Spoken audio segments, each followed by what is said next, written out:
Guys, gals, non-binary pals, happy Pride, first of all. Secondly, this day Bad Things comes in 3. So last week I forgot to organise someone. This week someone accidentally couldn't make it because they slept in. It happens. So we move them to next week. So this third one now, whatever it is that's going to be bad, is going to be a doozy. But look, better camera quality for me. I'm happy because this makeup turned out today for me. But anyways, happy Pride, let's get on with it. I have my jigsaw stationery, all my notes, get straight into it. So, a comment I seen on last week's episode was that why was Scarlett allowed to walk down the runway with no pads or potentially corseting? It was a corset, but like was she corseting? With no pads, but Sapphire, the drag family resemblance, got dragged for not wearing pads. Bringing up that whole like, if you're a slim body type, can you get away with many things on Drag Race? Thought that was very interesting. So, we get back in and Elektra is feeling insecure once again because she feels like her outfits or her costumes don't stack up to the other girls, but she says she's brought what she's brought. Which is the unfortunate part of Drag Race, in that you have brought what you brought. It was similar to Miss Fanji. She brought a lot of bodysuits and got critiqued for it on the runway. But in saying that she had brought what she had brought, you can't be critiqued for an outfit choice and then be expected to be able to change that in Drag Race unless you're able to sew a new outfit every day for the challenge. So Elektra, now that we know what happens in the end, had a good run, but I think the world agreed with her that her outfits couldn't stack up to her potential and what she could potentially do in Drag Race with money. So anyways, completely forget what the mini challenge was. All I know is Kita gets to assign the running order, and if we know Drag Race, we do know that they love the trope of organising like the lineup. For some reason it's drama. We had drama with Lawrence and Ellie last season of UK Drag Race, and that caused a big rift. I'm personally of the opinion that if your stuff is good, if the content you're producing on stage is good, where you're placed is irrespective, because maybe you can get like a percentage better or worse, but it's not enough to really land you in the bottom. So anyways, after that then, they keep bringing up the Scarlett and Elektra drama. I don't particularly care. I really don't. They've really drawn this out, and we didn't even get like the end goal or the final product of seeing them two lip sync against each other, which seems like a missed opportunity considering how much Drag Race was really building this up. I'm just sitting here trying to think, what was the mini challenge? Because like it wasn't even puppets. I love puppets, but it wasn't puppets. So what was it? It wasn't the animals, was it? I don't know. Do we care though? No. The main challenge was the main challenge. We don't care. Cool. So brings Raven in, not on dark mode, not on light mode. Very like your phone sunset mode after 9 o'clock kind of dims to a yellow. That way. But how is she so blended? Like, we know she's never going to be an All-Stars because she's too close to Rue. I would be like, but you're close to Rue. So, I mean, but she's so good at makeup. Blended. Blackfishing? Yes. But undeniable skill at makeup. So then they do the walk around. Nothing much happens except for Elektra flirting with Raven, which is gas. I love Elektra out of drag. Very mass passing. They were really going for it. And then Karen comes up and Rue's like, you're in this camp thing, give us sexy. And then she decides to have a full-on breakdown over being sexy. I find being sexy in drag easy. So I don't know why she's not. Maybe it's just because she's stuck in this rut of comedy that she's not kind of breaking out into the sexiness. But I think it was good to push her. Was it the time to push her? I don't know, because I know she had a breakdown over it. But her being sexy was the least of her problems this episode. Um, so, Art Simone then says, while they're all getting ready, that I think it's Victoria drag. They try to bring it to every rural and regional town in their province, which I think is a lovely idea because obviously we have the strong forts of drag in the cities in Ireland. Well, most cities. I know like Limerick doesn't have a scene. I don't think. I know if Queen's from Limerick. I don't think they have a scene though. Like Waterford again, I couldn't tell you if they have a scene. Derry to a degree. As far as I'm aware, it's Cork, Galway, Dublin, Belfast. And then after that, I couldn't tell you any other like drag scene in Ireland. That could be down to my own like not looking enough, but I think the big heavy hitters are them four cities in Ireland. But it'd be nice, it'd be lovely to see that in Ireland because there's a lot of unreached places and it's not as if drag queens only pop up in cities. We pop up everywhere and I think it'd be nice to be able to bring that experience even to small towns where there may not be drag queens, people who love drag, because drag has become mainstream thanks to RuPaul's Drag Race. So I'm sure there will be fans around Ireland. So it would be nice to see an Irish queen maybe kind of start a tour like that. I'd love to do it, but obviously there's big business people in drag who could do this and organise it well. I wouldn't have the experience to do it justice. Someone like maybe Paul Ryder, Davina Victoria is always a good shout. Any of like the second bow of Dublin drag could do a good job as well. Like Lavender could do a lot with it, Wig could do a lot with it, Any Queries could do a lot with it. There's a lot of people who could do it. I used to be too nervous, but then again, who wouldn't be? So anyways, that kind of wraps up the first half of the episode. And then we get into the main challenge, which Ru had previously said was the talent show, which the girls are kind of shocked by because normally you only see a talent show in All Stars. But I think the talent show is a good thing because it allows queens to really show who they are as a performer, which is a big part of drag, is performing. So it's nice to be able to see that outside of something being in the bottom two. So anyways, Ru comes out in this ruched green drop kind of thread dress, I believe. How could you even stand up to last week's like après ski snow camel suit? Oh, you can't. Good for her for coming out though after that last week, because I couldn't. I'd be like, it's over. I've done drag. The après ski look was the quintessential chef's kiss. But we're not here for RuPaul's green dress. We're here for like the girls, a couple of diggy girls. That was horrible. Jesus Christ. First out, Karen comes out padded, corseted, boobed, in the kind of bondage thing. She looked well.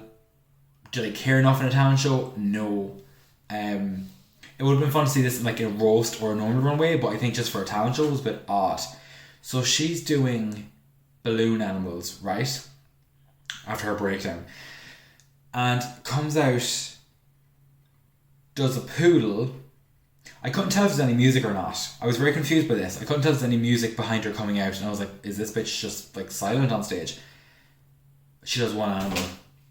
One fucking animal, and that's her talent. Gal, do a stand-up. If you're a comedy queen, if you can't do something comedy or camp. That was not great. It was very unfortunate. One animal. And that kind of brings up a bigger argument once we get to the bottom two. Following Karen, Art has a big gob, put a load of things in her mouth. It was food. Apparently it was like a critique on media.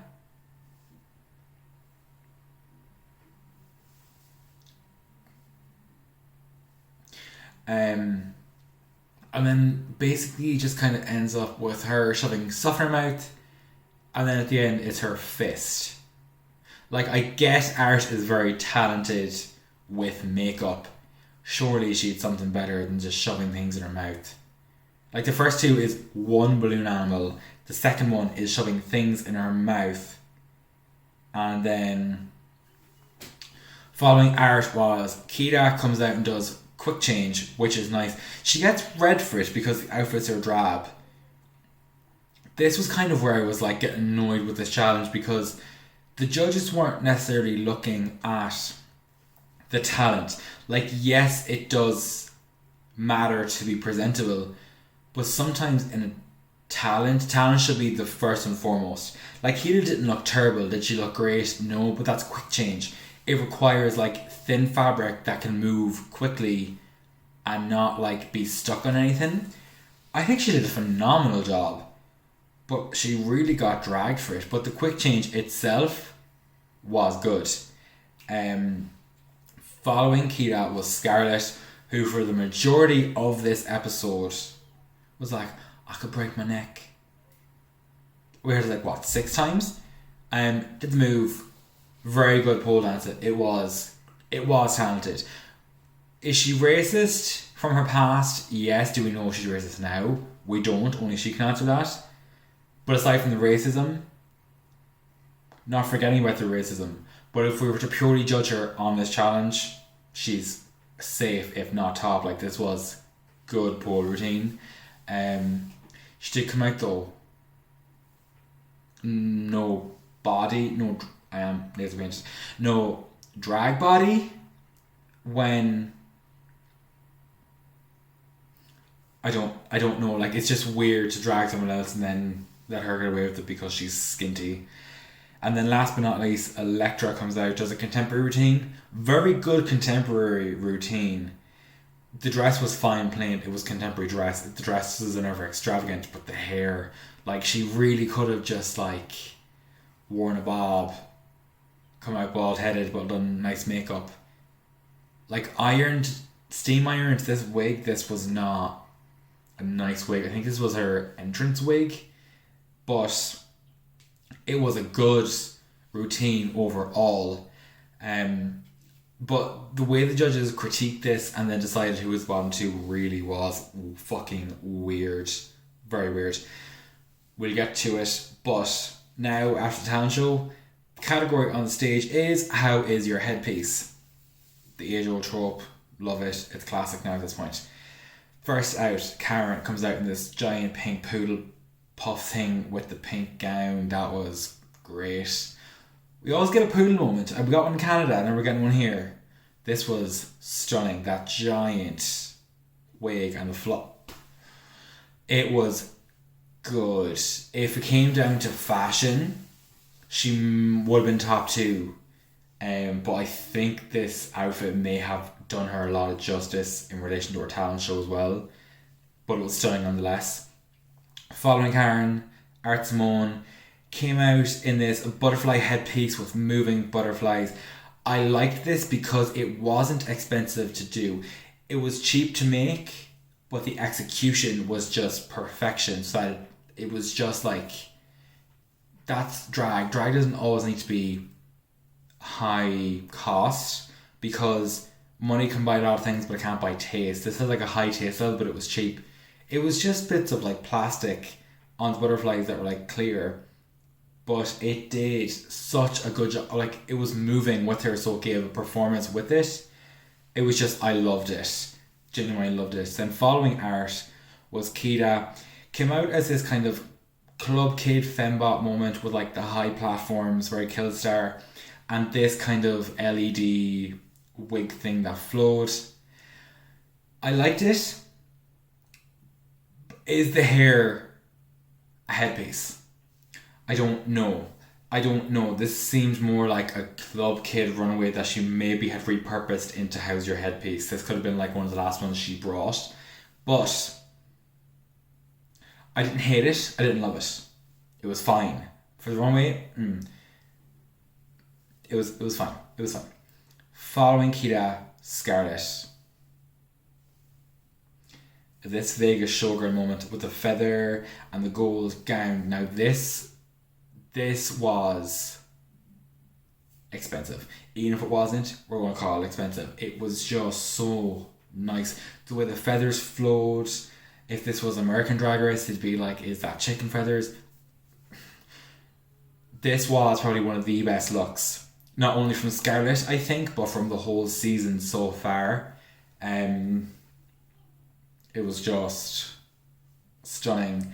And then last but not least is Elektra comes out in this kind of Chicago cabaret-esque kind of burlesque performer hanging from a swing. So the swing came from her head, which was a headpiece, which I thought was very clever.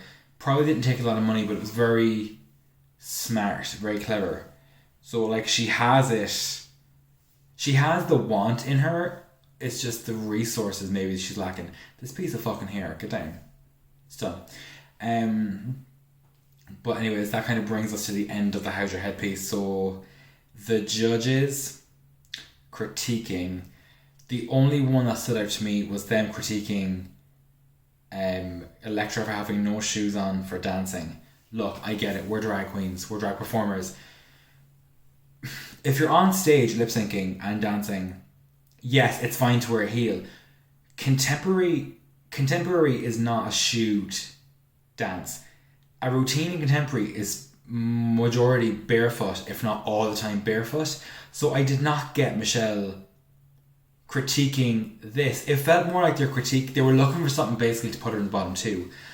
I am annoyed because I've been critiqued before on things that weren't necessarily what should have been judged. Like, if this is a talent show, judge the girl on her talent because she did a strong, from what we could see, routine. I'm assuming it was a Sia song because they had mentioned that Elektra would be good in Sia's next video, so it could have been a Sia moment.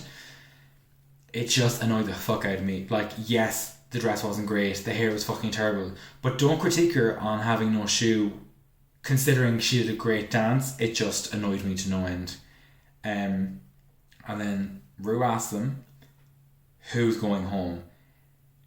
They all say Elektra, and I thought coming from Keita, that's a bit... Look, whether or not Keita thinks Elektra could have shot... What? Whether or not Keita thought Elektra should have went home, lie, spare the girl the pain of having everyone say it. Like, yes, they'll get over it. She could have said someone else like Karen. She really could have. It was just like, that was a tough pill to swallow, even as a viewer. So, in the Untucked moment, the Veronicas. That's camp, bitch. That's what we wanted. Like, some of you want Kylie, but who did not listen to Untouched back in the day? Untouched was the banger. It was a banger. As far as I'm aware, the Veronicas are queer as well, which is great. Like, that doesn't cost a lot of money. That's camp. Can we get more Veronicas moments? Like, yeah, that was just great. But obviously, they were stirring shit. Producers were like asking these questions. They did it. Anyways, girls come back. Scarlett wins. Deserved. Very deserved. She wins a line of merch and $5,000. That's what drag queens need.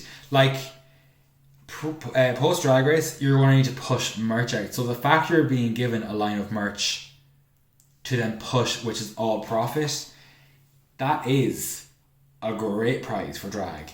Like, even if they gave the girls like a $5,000 Amazon gift card, what more could you want? Like, every drag queen has been on Amazon to buy something. Every queen has been to Pennies. Every queen's been on AliExpress. Those are the kind of things I'd love to see personally. But this is the first prize, I think, of this season. I've been like, that's a good prize. Take it and run with it. And then to get $5,000. Nice. So then we get into the bottom two, and it's Keita and Elektra. This was fucking produced. This was a fucking what? Crackhead material.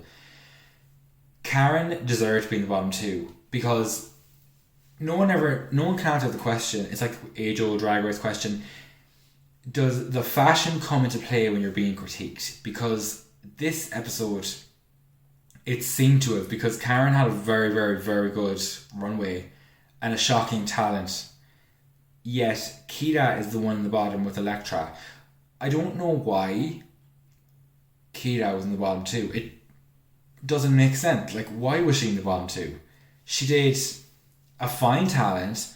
Her runway was fine. It wasn't great, but in terms of Karen, it doesn't make sense. Like, did the judges really, or the producers, did they really want that, like, Keita versus Elektra storyline?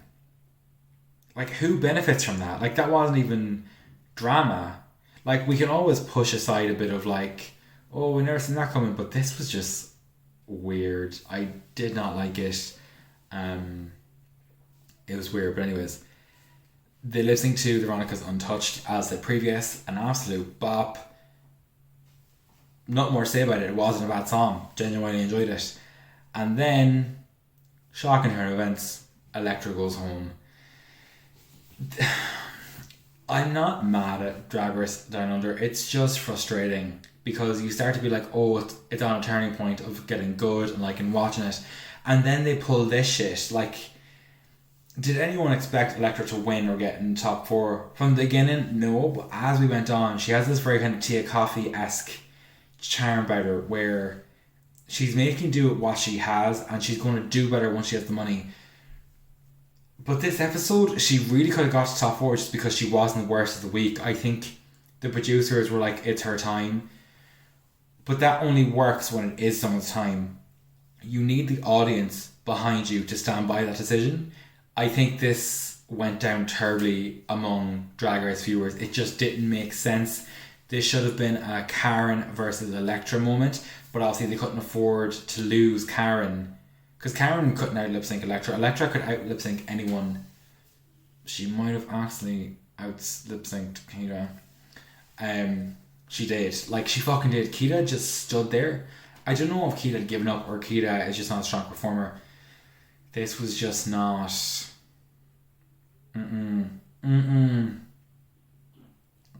Shocking.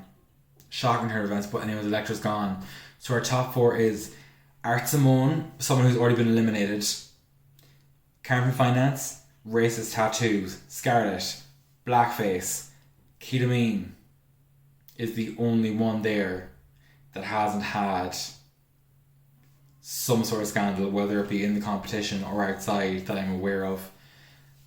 Ugh, like, what a top four. Like, it's a very chaotic season. Like, even from the preview of the next episode, we see that Rue calls someone the future of drag. We know that Rue calls Scarlett the future of drag because she's 22 and probably whipped out some fashion moment. Rue loves the fashion moment. Rue loves the girly girls. Fine. It's very hard to defend Down Under. I wonder how the girls themselves feel from this season, because after UK season 2 and now we're going into All Stars 6, it'll be very hard to stand up against them too. This is not a good season. This is a forgettable season. You wouldn't rewatch this if you needed something to do. Maybe Australian fans will get it, but I think everyone else, it's just very hard to defend. But Shanae, again, I hope you all liked this extra solo content. Solo content needs to be working well on Less Shy, and that's all. The camera quality is doing me justice today. But yes, next week for the finale, we do have a guest on again, another Twitch icon.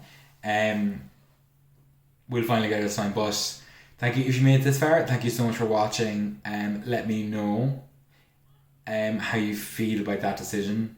I have a feeling no one agrees with it. But thank you so much for watching, and we will see you next week. Bye.